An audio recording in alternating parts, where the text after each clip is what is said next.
We have spent the whole day going around, and we decided to come to this place to meet you people. The Minister of the FCT, Mala Mohammed Musa Bello, the Minister of State for the FCT, Ajara Matutijani Aliu, we gave a mandate for what we observe we are doing at the moment. And we decided to spend all our time since the few days going around churches and mosques. And if you observe, we have been on Friday at some Jumat mosques at Kubwa. We've shut down some of them at Kubwa. We've shut down some churches. We came in here to meet you people and tell you people that what we see here is against what the ministers directed us, that people should pray in their houses for now, avoid close contact, because this is Maitama. And most of the coronavirus cases we have gotten are in Maitama. And we understand very clearly, I'm a Christian, but I have done so much research on Islam, and I offered IRK when I was in Bauchi State. And I know clearly that the Holy Quran, Allah subhanahu wa ta'ala said in Quran chapter 4 verse 60, that all ye who believes, obey Allah, obey His messenger, and obey all those whom Allah had given authority over you. If the government and those in authorities whom Allah subhanahu wa ta'ala have placed said, please don't gather like this, pray in your house. When we are done with Corona, then you can come back and celebrate and rejoice that Allah has sent Corona away. But for now, this gathering is not allowed, and you are so close, which is a contravention. Because one, let us believe, no one thing, that coronavirus, almost all the patients in Abuja are in your Maitama. They are not in the suburb, they are in your Maitama. So when you in Maitama gather like this, you are not afraid of yourself. So please pray in your house. When we are done with the coronavirus and the president declared the whole thing free, we can gather back and even bring this thing and eat. And we pray it come before Ramadan. If not, even if it's after Ramadan, we will still rejoice that Allah has given us victory over Corona. Well done. Thank you very much, sir. So thank you. We are going to other areas. You have violated and you have broken the rules. And you have done what is not appropriate. As we have often tell people, and we re-emphasize it over and over again, on Fridays we shut down some mosques at Kubwa. Today we went around and said there should not be gathering. And we know and we understand clearly well that you understand the holy books very well.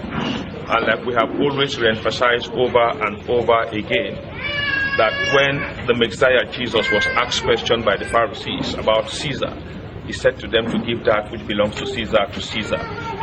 When Apostle Paul spoke to the church of God that abide and worship at Rome, in Romans 13 verses 1 and 2, he told them to be subject to all authorities, for they that be are ordained of God. You understand that very clearly. We said people should sit down and stay at home, because we understand that what we are doing is a complex puzzle. And if they sit down at home, whatever prayers they want to offer can be offered. I hear. That means that our prayers can be heard anywhere.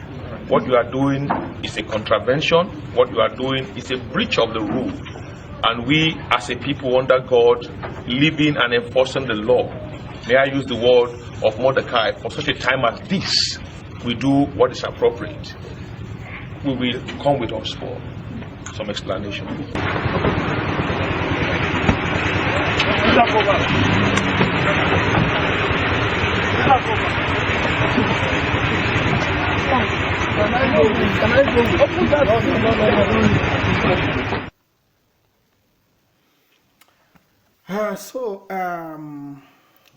When we tell you that Nigeria is a country of injustice, Nigeria is a country of nepotism, Nigeria is a country of deceit and lies, people continue to argue. People are ready to do anything. They are ready to kill. They are ready to maim to keep one Nigeria. What you've seen here is a typical situation of one rules for some people and other rules for another. One stroke of the cane for one and other stroke of the cane for another.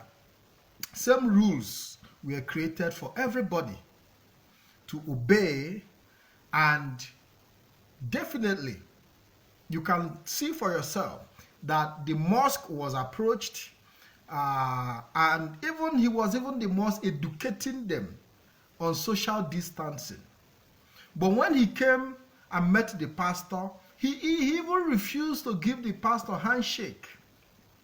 He was so composed, he was so bold, and at the end of the day, the pastor was taken away with siren and was disgraced on the street.